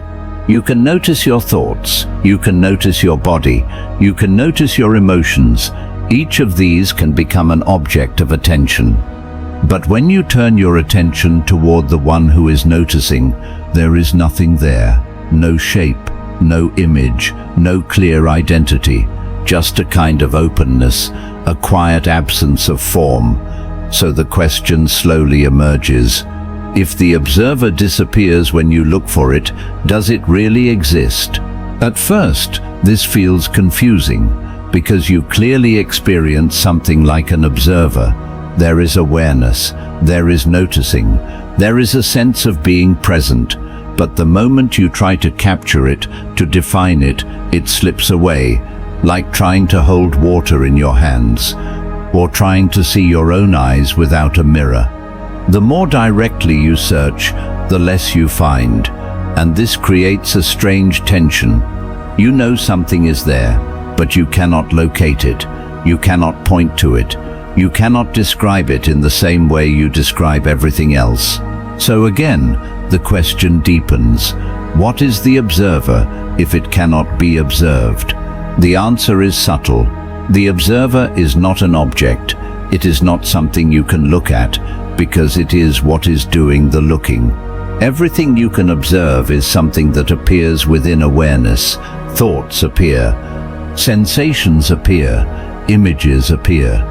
But awareness itself does not appear in the same way. It is the space in which all appearances happen, and space cannot be seen as an object within itself. It is simply there. So when you try to find the observer, you are trying to turn awareness into an object, and that is why it disappears, because awareness is not something you can step outside of. It is what you are already within. This leads to the dangerous thought. What if there is no separate observer at all? What if the feeling of someone watching is just another thought? At first, this feels unsettling, because the idea of an observer feels like stability, like a center, like something you can rely on. But look more carefully. The sense of being someone who observes can itself be noticed. It can appear and disappear. It can feel strong in one moment and faint in another, which means it is not constant, and anything that comes and goes cannot be the deepest part of what you are. So the paradox deepens again. The observer feels real, but when you look for it, it vanishes. Because what you are searching for is not a thing. It is the absence of a thing. It is not a person inside you. It is not a hidden identity. It is the simple fact that experience is happening without needing a separate observer to own it. At first, this feels like losing something. If there is no observer, then who is here? But look more closely. Experience is still happening. Thoughts are still appearing. Sounds are still heard. Sensations are still felt. Nothing has disappeared except the idea that there must be someone separate watching it all. And in that absence, something becomes lighter, because the need to locate yourself, the need to define exactly where you are, begins to soften. You no longer need to find the observer, because the search itself was based on a misunderstanding. You were never an object to be found. You were the openness in which everything is found. So the question returns one final time. If the observer disappears when you look for it, what remains? The answer is simple, but not easy to grasp. What remains is awareness without a center, experience without a fixed owner, a kind of presence that does not need to point to itself. And in that presence, there is no confusion, because there is nothing missing, only the expectation that something should be there. So the paradox resolves itself gently. The observer disappears when you look for it, not because it is unreal, but because it is not what you thought it was. It is not a hidden object inside you. It is the space in which objects appear, and space does not need to be seen to exist. It only needs to be recognized, and once you stop trying to find it, you begin to notice something quiet, something always here, something that was never lost, not as a thing, but as the simple fact that you are aware. The freedom that feels like losing control. There is a moment, subtle and almost invisible, when control begins to loosen. It does not happen loudly, it does not announce itself. It feels more like something slipping, something softening, something you can almost resist if you try. And in that moment, a quiet fear appears. If I let go, what will happen to me? This is where the paradox begins, because what you are about to experience may feel like losing control, but it may actually be the beginning of freedom. Stay with that feeling. Control has always felt like safety, the ability to predict, to manage, to shape outcomes, to hold your thoughts in place, to guide your emotions, to define who you are and where you are going. It creates structure, it creates certainty, it creates the feeling that you are in charge of your life. But if you look closely, control is never complete. Thoughts still appear without permission, emotions still rise unexpectedly, the world still moves in ways you cannot fully predict. So what you call control is often partial, temporary, fragile, and yet the mind clings to it, because without it, something feels uncertain, unstable, even unsafe. So when control begins to loosen, the first experience is not relief, it is discomfort, a sense that something important is being lost, like stepping onto ground that is not solid. And this leads to the question, if control is not as real as it feels, why does losing it feel so frightening? Because control is not just about managing the world, it is about maintaining the sense of self. The identity you carry is built on patterns. I am this kind of person. I act in this way. I know what I am doing. Control reinforces that identity. It keeps the story consistent, predictable. But when control begins to fade, the story becomes less certain. You do not react the same way. You do not hold the same tension. You do not follow the same patterns. And without those patterns, the sense of who you are begins to shift. And that shift can feel like losing yourself. But here is where the paradox deepens. What if what you are losing is not your true self, but only the rigid version of it? Think about a moment when you stopped trying so hard, when you stopped controlling every word, every action, every outcome. Maybe you were laughing, maybe you were deeply present, maybe you were simply at ease. In that moment, did you disappear, or did you feel more alive, more natural, more connected? The absence of control did not destroy you. It revealed something beneath the effort, something that did not need to be forced. And this is where the paradox begins to turn. Freedom does not always feel like expansion at first. It often feels like uncertainty, like stepping into a space where you are no longer tightly defined. Because control narrows experience. It creates clear boundaries, clear expectations, clear outcomes, and without it, everything feels more open, more fluid, more unknown, and the unknown can feel uncomfortable, but it is also where possibility exists. So the question returns, if letting go of control feels like losing something, what are you actually losing? The answer is subtle. You are losing the illusion of complete certainty, the belief that you must manage everything, the habit of holding tightly to every thought, every reaction, every outcome. And what remains is something quieter, something more responsive than reactive. You are still able to act, still able to decide, still able to move through the world. But now, you are not forcing everything into a fixed shape. You are allowing life to unfold while participating in it. This is not passive. It is not giving up. It is a different kind of engagement. One that does not rely on constant tension. One that does not require you to hold everything together. And this creates a different experience of freedom. Not the freedom to control everything, but the freedom from needing to. And that freedom feels strange at first, because it does not match your expectations. You expected freedom to feel powerful, certain, expansive, but instead it feels quiet, uncertain, almost like standing still in a wide open space with no clear direction and no need to rush. And this is where the paradox resolves itself. Freedom feels like losing control, because control was the structure you relied on. But once that structure softens, you begin to notice something else.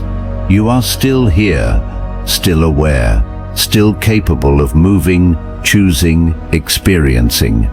Nothing essential has been lost. Only the tension has changed. Only the need to control every moment has loosened. And in that loosening, life becomes lighter, less rigid, more natural. You do not need to force yourself into every moment. You can move with it. You can respond instead of react. You can exist without constantly holding everything together. So the question was, is losing control something to fear? The answer is this. What feels like losing control is often the beginning of no longer needing it. And in that realization, there is a kind of freedom that does not feel dramatic, but feels real. A freedom that does not shout, but quietly remains, even as everything else continues to change. And once you begin to sense it, even faintly, you may never look at control the same way again. The past that changes every time you remember it. There is something comforting about the past. It feels fixed, stable, certain. What happened has already happened. It cannot change. At least, that is what it feels like. But the paradox begins when you look more closely at how the past actually exists in your mind. Because you never experience the past directly, you only experience the memory of it. And memory is not as stable as it seems. Stay with that. Think of a moment from your life, something simple, a conversation, a place, a feeling. Now notice how it appears, not as a perfect recording, but as an image, a reconstruction. Certain details are clear, others are missing. Some parts feel stronger than others, and without realizing it, your mind is filling in the gaps, shaping the memory, rebuilding it. And this leads to the first question. If memory is a reconstruction, is the past you remember the same as the past that happened? The answer is subtle, not exactly, because every time you remember something, you are not retrieving it unchanged, you are recreating it. And in that recreation, small changes occur. Details shift, emotions color the memory differently, new interpretations are added, and then that updated version becomes the new memory, stored again, ready to be remembered differently the next time. So the paradox deepens. The past feels fixed, but your experience of it is constantly changing. And over time, the version you remember may become very different from what actually happened. But because it feels familiar, it feels true. And this is where it becomes dangerous, because your identity is built from memory. Who you believe you are depends on what you remember about yourself. I am someone who failed. I am someone who was hurt.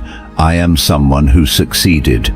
These are not just facts, they are interpretations, stories built from memory, and if the memory changes, the story changes. But you rarely notice this process, because it happens slowly, quietly. Each time you remember, you adjust the past slightly, and then you believe the new version as if it has always been that way. So again, the question returns. If the past changes every time you remember it, can you trust your memories? The answer is not simple. Memories are not lies, but they are not perfect truths either. They are approximations, shaped by emotion, perspective, and repetition. And this shaping can amplify certain things and fade others. A painful moment can grow heavier over time as the mind revisits it again and again. A joyful moment can soften, becoming less vivid as attention moves elsewhere. So the past you carry is not just what happened, it is what has been repeatedly remembered. And this leads to the deeper question. If your past is not fixed, are you still bound by it? At first it feels like you are, because the emotional weight of memory feels real. A past mistake can still create shame. A past loss can still create sadness. A past success can still create pride. These feelings arise as if the past is still present. But look more closely. The event itself is gone, only the memory remains. And the memory is happening now, in this moment, as a thought, as an image, as a feeling. So the past is not reaching into the present. The present is recreating the past, and this changes everything. Because if the past only exists as a memory in the present, then your relationship to it can change. Not by denying it, not by pretending it did not happen, but by seeing clearly what it is. A reconstruction, a living story, not a fixed prison. This does not erase the past, but it softens its hold. Because you begin to realize that the version of the past you carry is not the only possible version. It can be seen differently, felt differently, understood differently, and in that understanding, something loosens. A painful memory does not have to define you forever, because the way you remember it can shift. A mistake does not have to become your identity, because the story around it can evolve. The past is not something that stands behind you, unchanging. It is something you recreate every time you look at it. So the paradox resolves itself gently. The past does not change in what happened, but it changes in how it exists within you. And how it exists within you shapes who you believe you are. But once you see this clearly, even for a moment, you gain something quiet but powerful. You are no longer completely bound to a single version of your past. You are no longer trapped inside one interpretation. You can remember without being controlled by what you remember. You can look back without being pulled back, because now you understand something subtle. The past is not a fixed place you came from. It is a story you are still telling. And like all stories, it can change every time you remember it. The self that exists only in comparison. There is a quiet habit the mind follows all day. It does not announce itself. It feels natural, automatic. You see someone and instantly something inside measures. Better, worse, smarter, slower, more confident, less successful. It happens so quickly, you barely notice it. And from this constant measuring, a sense of you begins to form, not alone, but in relation. And this is where the paradox begins. If you remove comparison, what happens to the self you believe you are? Stay with that question. Because much of your identity is built not from what you are, but from how you stand against others. You feel intelligent compared to someone who knows less. You feel insecure compared to someone who seems more capable. You feel successful compared to someone who has achieved less. But without that comparison, would those feelings still exist? Imagine a world where you are the only person, no one to measure against, no one to judge you, no one to be better or worse than. What would smart mean? What would successful mean? What would good enough mean? Without comparison, these ideas lose their reference. They begin to dissolve, and with them, a certain version of the self begins to fade. Because the mind defines itself through contrast. Light is understood through darkness, up is understood through down, and the self is often understood through others. So again, the question deepens. If your identity depends on comparison, then who are you without it? At first, the mind resists this idea because comparison feels necessary.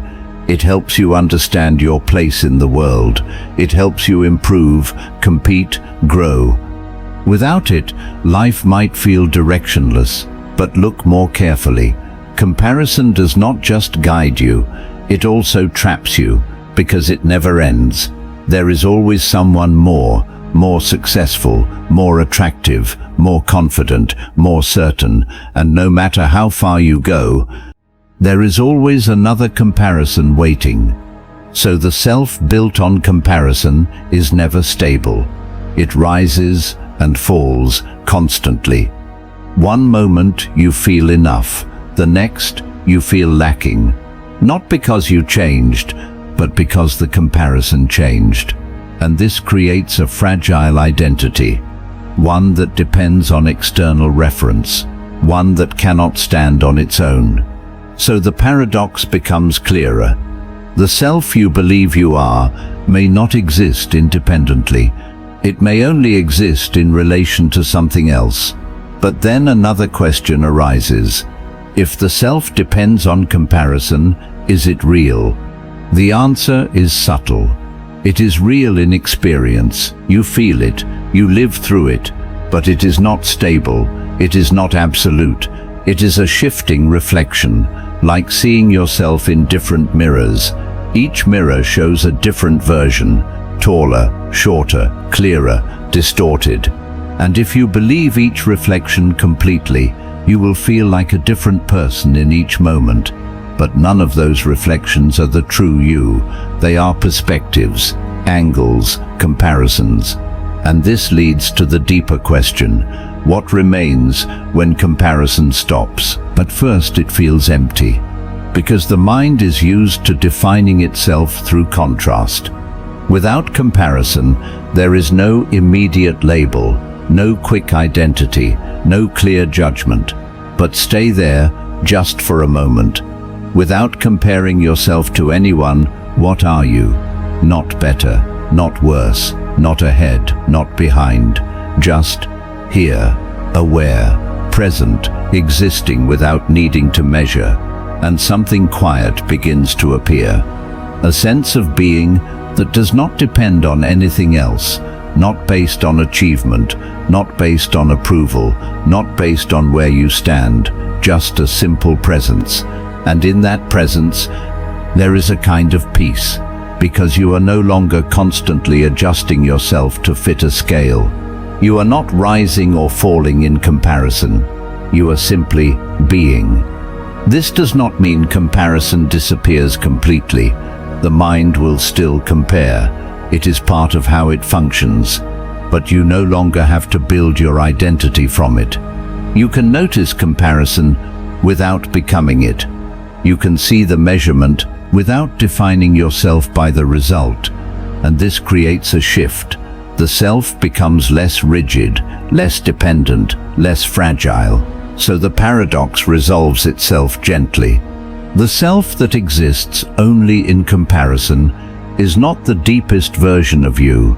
It is a surface reflection, a moving image shaped by context. But beneath that, there is something that does not need comparison to exist. Something that does not rise or fall based on others. Something that is already complete before any measurement begins.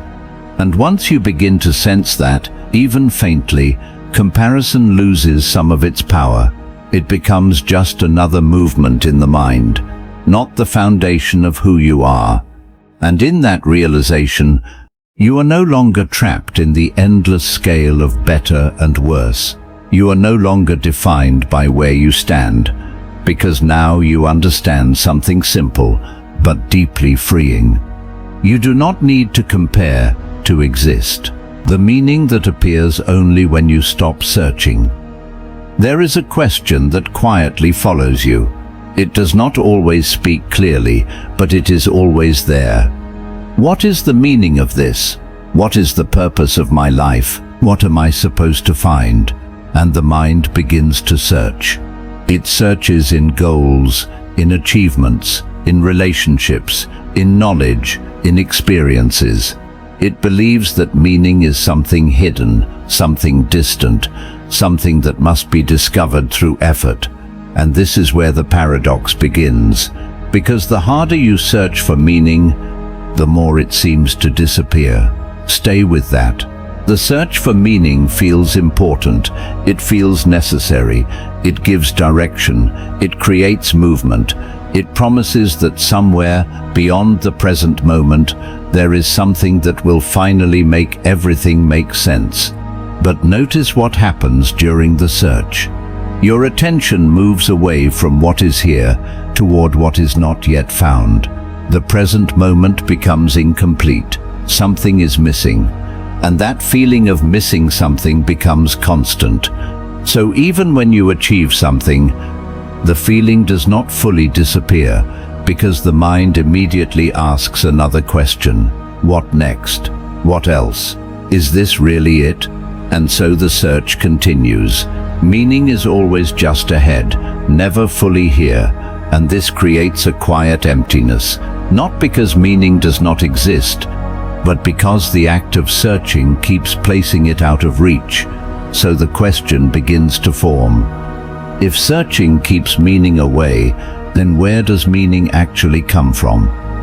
At first, the mind struggles with this, because it is used to finding answers through effort, through thinking, through analyzing.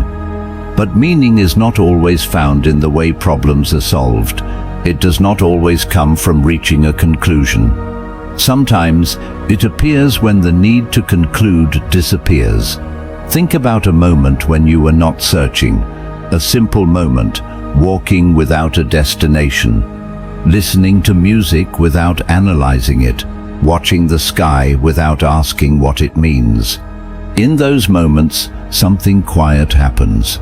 There is no question, no search, no pressure to understand, and yet the experience feels complete, even meaningful, not because you defined it, but because you were fully in it. And this is where the paradox begins to reveal itself. Meaning is not always something you find. It is something that appears when you stop trying to find it. At first, this feels confusing. How can something so important appear without effort? But look more closely. When you stop searching, your attention returns to the present, not as a problem to solve, but as an experience to feel. And in that return, something changes. The moment is no longer a step towards something else. It becomes enough on its own. And when something feels complete, it begins to feel meaningful. So the search itself was creating the sense of lack, and the absence of search reveals the sense of fullness. This does not mean that goals are meaningless, or that seeking is wrong. It means that meaning does not come from reaching something in the future. It comes from how you experience what is already here. So the question deepens. If meaning appears when you stop searching, why is it so hard to stop? Because the mind is afraid of stillness. Searching creates movement. Movement creates a sense of purpose. And without that movement, there is a moment of uncertainty. A moment where you are not chasing anything, not trying to become anything, just here. And that can feel unfamiliar, even uncomfortable. But if you stay there, without rushing back into the search, something subtle begins to unfold. The moment becomes clearer, richer, more alive. Details you did not notice before begin to appear. Sounds feel deeper. Sensations feel more present. Even simple things begin to feel complete. And in that completeness, meaning is no longer something you are missing. It is something you are experiencing, without needing to define it, without needing to explain it. And this is where the paradox resolves. Meaning does not disappear when you stop searching. The illusion of missing meaning disappears. What remains is the quiet sense that this moment, as it is already enough. Not perfect, not final, but complete in itself. And from that completeness, a different kind of meaning begins to grow. Not from reaching something, but from being with something, fully. So the question was, where does meaning come from? The answer is this. Meaning appears when the search ends, because the search was what was hiding it. And once you see this, even briefly, the need to chase meaning begins to soften. You can still move forward, still explore, still grow. But now, you are not running from emptiness. You are moving from fullness. And in that shift, meaning is no longer something far away. It is something that quietly appears right here, the moment you stop looking for it. The loop that feels like choice. There is a moment before every decision, so small, so quick, that you rarely notice it.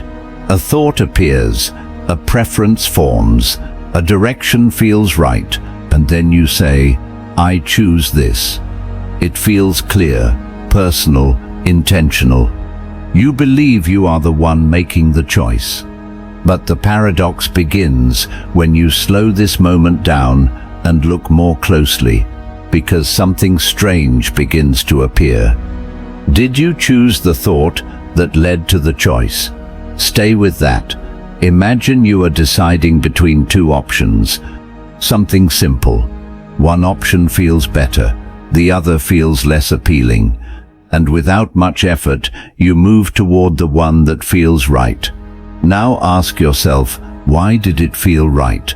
Did you choose that feeling, or did it arise on its own?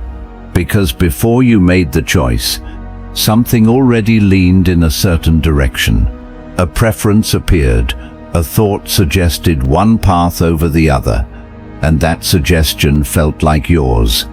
But did you create it, or did it simply arise?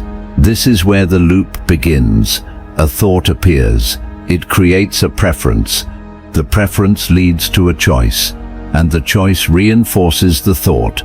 Then the mind says, I chose this. But the entire process may have begun before the sense of I arrived. So the question slowly emerges. If the preference comes before the choice, then where is the freedom? At first, this feels unsettling, because choice is deeply tied to identity. I choose who I become. I choose what I do. I choose my path. But if you look closely, many choices feel less like creation and more like recognition. You recognize what feels right. You recognize what you are drawn to. You recognize what aligns with your current state.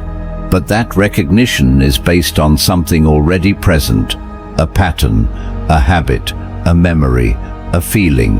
So the paradox deepens. The choice feels free, but it may be shaped by forces you did not choose. Your past experiences, your emotional state, your environment, your unconscious patterns. All of these quietly influence what feels like your decision, and yet you still experience yourself as choosing. So again, the question returns: is choice real, or is it an illusion? The answer is not simple, because choice exists, but not in the way you imagine.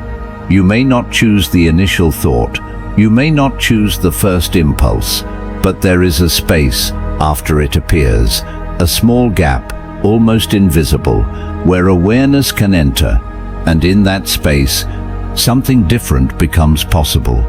You can notice the impulse, you can feel the preference, but you do not have to immediately act on it. This is where the loop begins to loosen, because without awareness, the process is automatic. Thought, preference, action, reinforcement, again and again, the same patterns repeating, the same choices being made in slightly different forms. And this repetition creates the illusion of freedom, because the outcomes change, but the pattern remains. So it feels like you are choosing, but you are often following familiar paths, following conditioned responses, following what feels known. But when awareness enters the loop, something shifts. You see the pattern, you notice the impulse, and in that noticing, a new kind of choice appears. Not the choice of what arises, but the choice of how you relate to it. You can pause, you can question, you can allow the impulse to pass or move with it consciously. And this is a quieter, deeper form of freedom, not absolute control, but conscious participation. So the paradox resolves itself gently. The loop feels like choice, because the mind claims ownership of what has already begun. But true freedom is not in controlling every thought or impulse. It is in seeing the loop clearly and not being completely trapped inside it. You may not choose the first thought, but you can notice it. You may not choose the initial feeling, but you can allow it without becoming it. You may not control every outcome, but you can respond instead of react. And in that response, something new enters the loop. Something not entirely shaped by the past. Something not completely predictable. And that is where real choice begins. Not at the start of the thought, but in the awareness that follows it. So the question was, is your choice truly yours? The answer is this: choice exists, but it is quieter than you think. It lives in the small space between impulse and action. And the more you notice that space, the less automatic the loop becomes. Until one day, you realize something subtle. You are no longer just moving through patterns. You are seeing them. And in seeing them, you are no longer fully controlled by them. The loop may still exist, but now, it does not completely define you. The silence that reveals too much. There is a kind of silence most people avoid. Not the silence of a quiet room, not the silence of night, but the silence that appears when everything stops. No distractions, no noise, no movement, just you and whatever remains. At first, silence feels peaceful, calm, soft, almost comforting. But if it lasts long enough, something else begins to appear. Thoughts grow louder, emotions rise more clearly, unfinished questions return, and the silence begins to feel revealing, as if it is showing you something you were not ready to see. And this is where the paradox begins. Why does silence, which feels peaceful at first, begin to feel uncomfortable? Stay with that. Because silence does not create anything new, it simply removes what was covering what was already there. During the day, your mind is filled with activity, conversations, tasks, distractions, endless streams of input. and all of this keeps your attention moving from one thing to the next.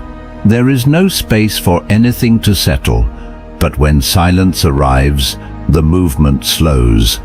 And when the movement slows, what was beneath it becomes visible. Thoughts you ignored begin to surface. Feelings you avoided begin to rise. Questions you postponed begin to return. And suddenly, silence feels heavy. Not because it is dangerous, but because it is honest.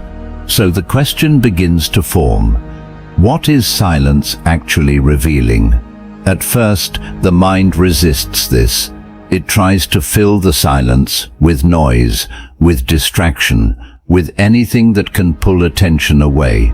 Because what silence reveals is not always comfortable. It reveals patterns, repetitions, the same thoughts returning again and again, the same worries looping quietly beneath the surface, the same emotions waiting to be felt, and without distraction, there is no escape from them. But here is where the paradox deepens. The discomfort you feel in silence was already there. Silence did not create it. It only made it visible. So the real question is not, why is silence uncomfortable? But, what have you been avoiding that silence is now showing you? This is where silence becomes powerful, because it removes the illusion of distraction. It takes away the noise that keeps everything hidden. And in that absence, truth begins to surface. Not as a loud revelation, but as a quiet noticing. You begin to see how your mind moves, how it repeats, how it reacts. You begin to feel what you have been carrying, without needing to label it immediately. And this can feel overwhelming at first, because you are no longer looking away. You are facing what is already there. But something interesting begins to happen if you stay. If you do not run from the silence, if you do not rush to fill it, if you simply allow it to exist, the intensity begins to soften. The thoughts that felt loud begin to slow. The emotions that felt heavy begin to move, and the silence changes. It is no longer revealing too much.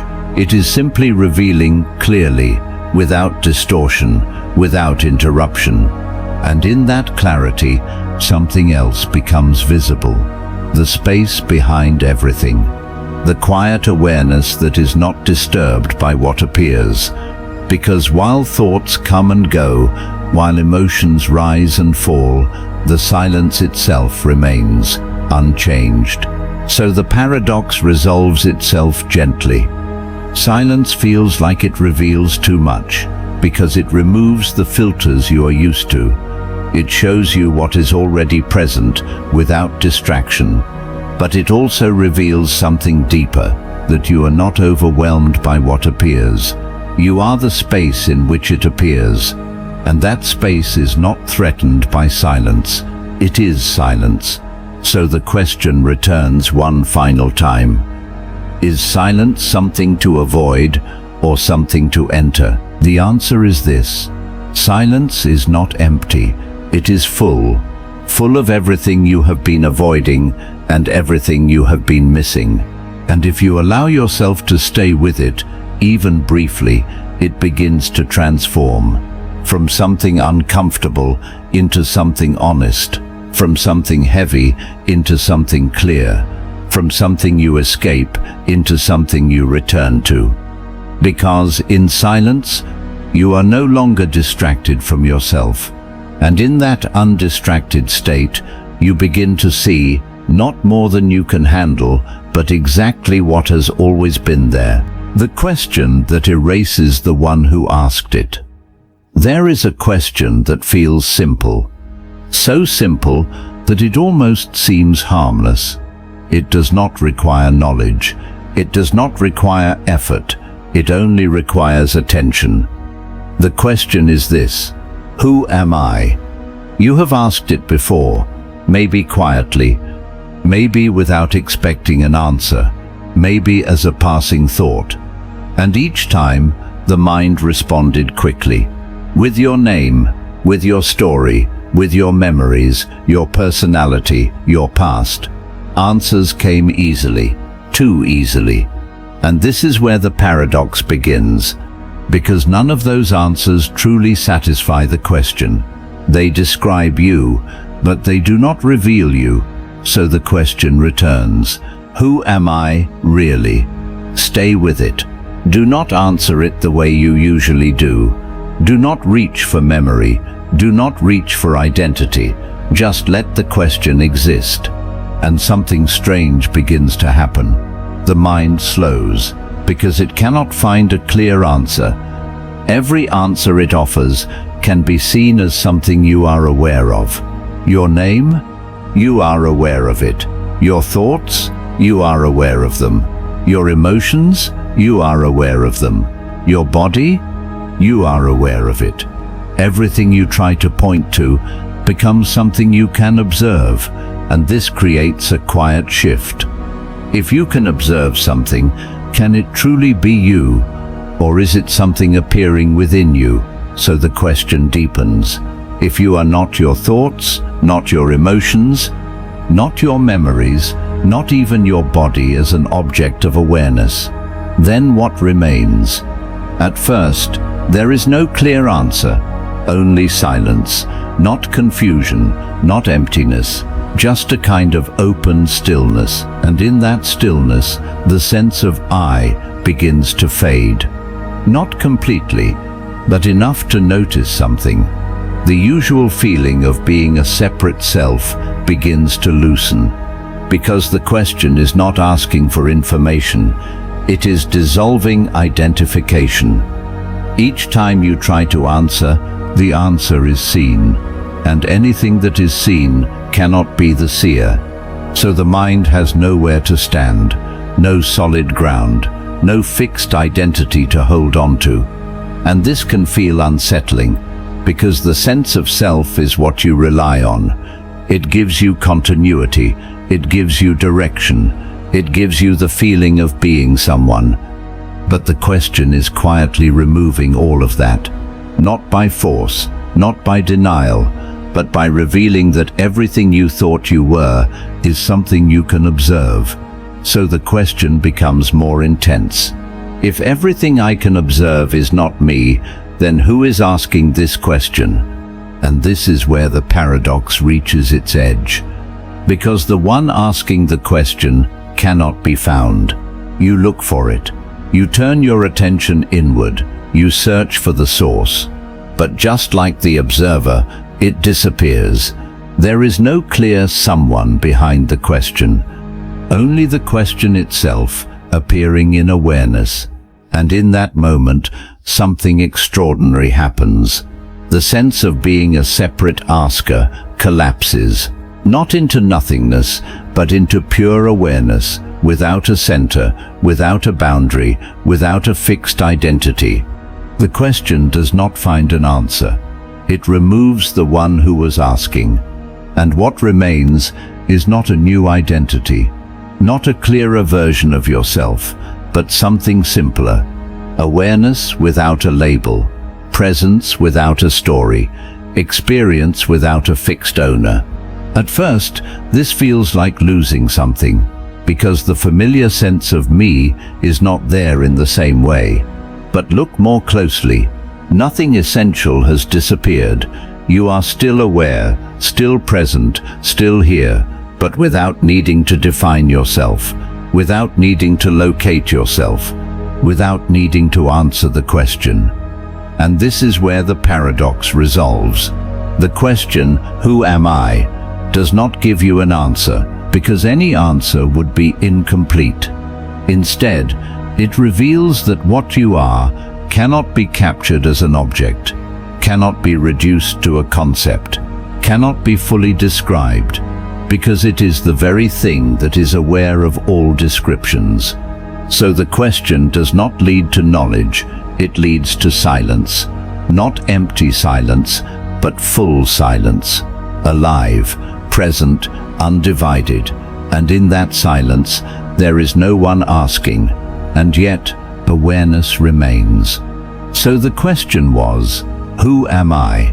The answer is this. The moment you truly look for it, the one you thought you were is no longer there. And what remains is not something you can explain, only something you can be, quietly, without effort, without definition, without needing an answer at all. The reality that exists only because you believe it does. There is a kind of reality you never question, not because it has been proven, not because you have tested it, but because it has always been there. It feels obvious, stable, certain. This is how things are. But the paradox begins when you ask a quieter question. What if some parts of reality exist only because you believe they do? Stay with that, because not all reality is physical. Some of it is psychological, some of it is constructed, and some of it is sustained entirely by belief. Think about something simple, an idea about yourself. I am not confident, I am not capable, I am this kind of person. At some point, this idea may have formed, perhaps from an experience, perhaps from something someone said, perhaps from repetition over time, and slowly, it became part of your reality. Not just a thought, but something that feels true. And once it feels true, you begin to act as if it is.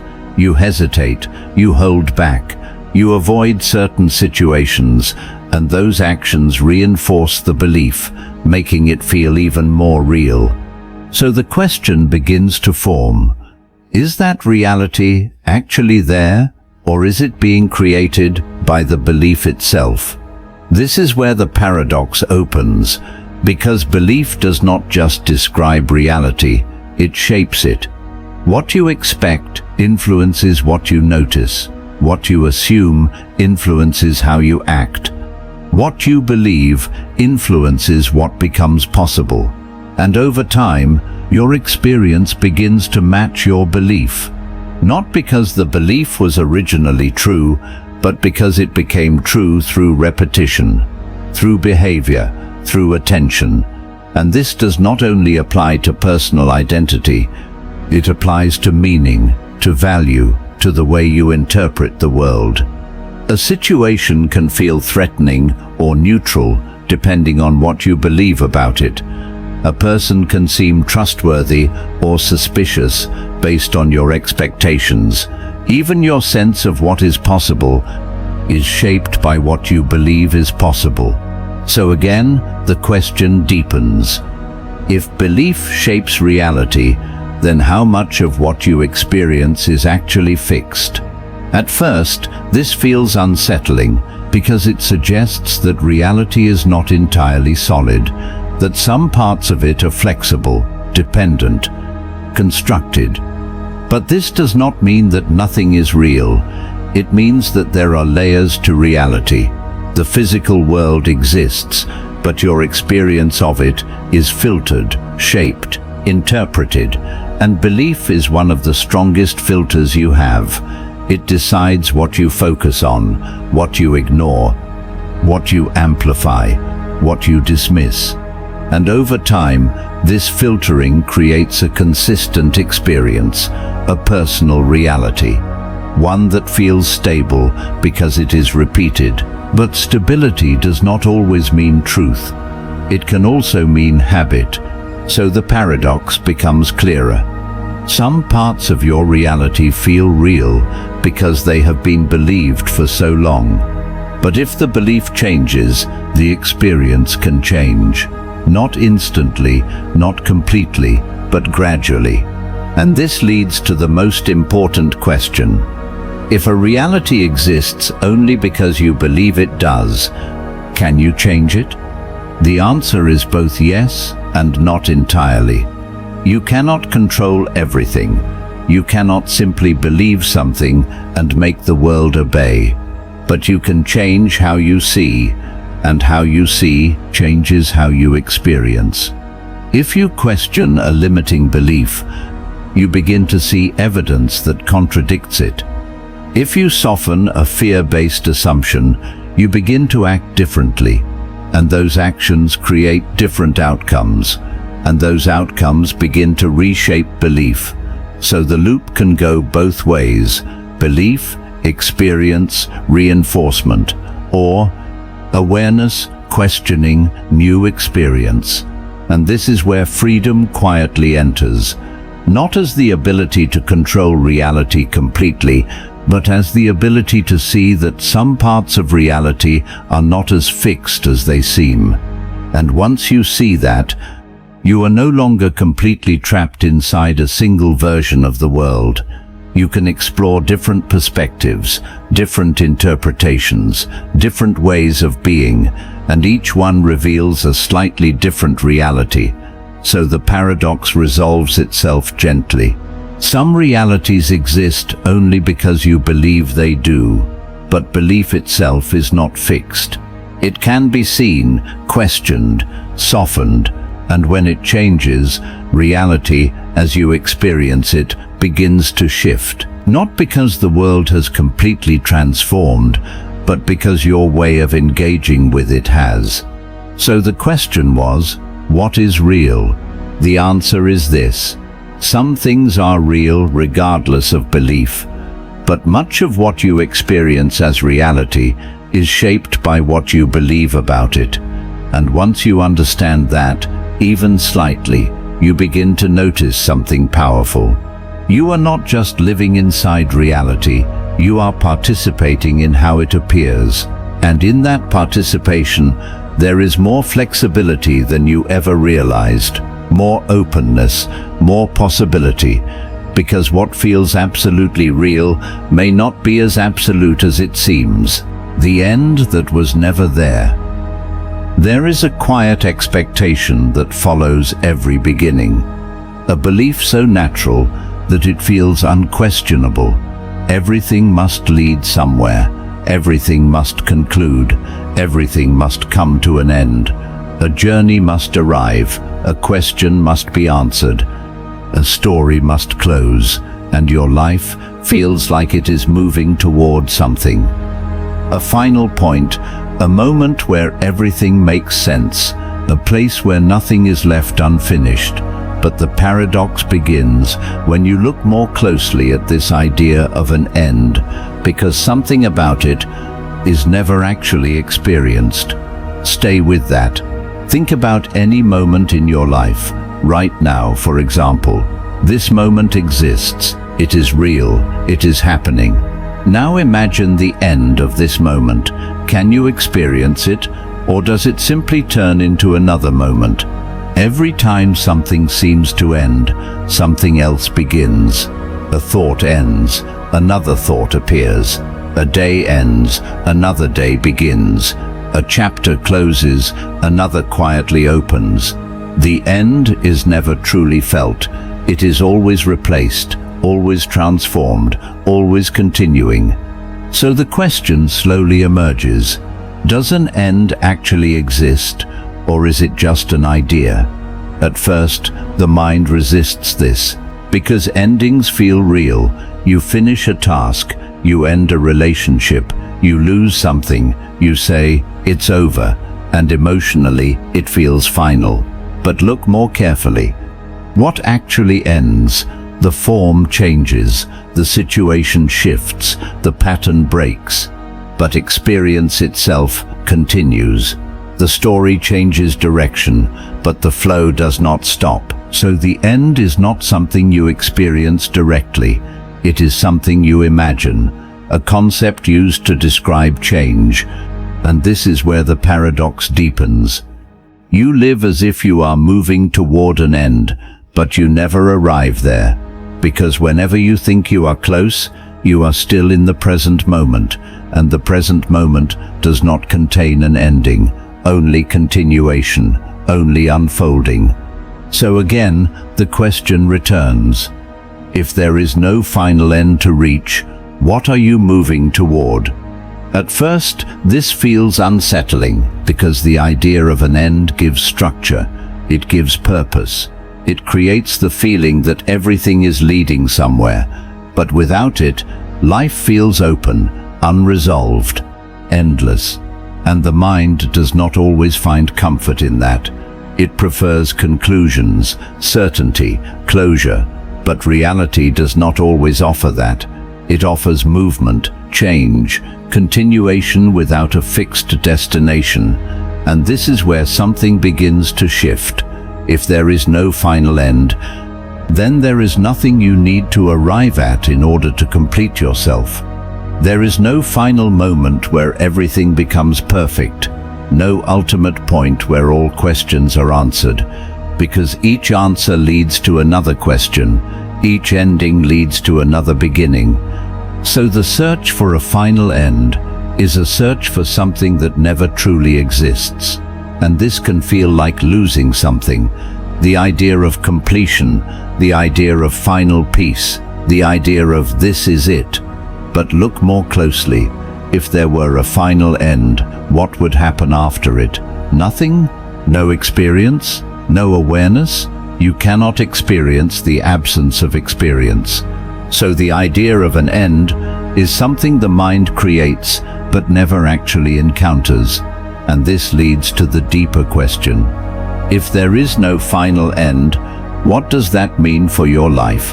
The answer is quiet. It means life is not leading to a conclusion. It is unfolding, not toward something, but as something, moment by moment, without needing a final destination to justify it. And in that realization, something softens. The pressure to reach an ultimate point begins to fade. The need to resolve everything begins to loosen, because you begin to see there is no final moment where everything will be complete. There is only this moment, and then another, and another, and another, endlessly unfolding. And this is where the paradox resolves. The end you have been moving toward was never something you could arrive at.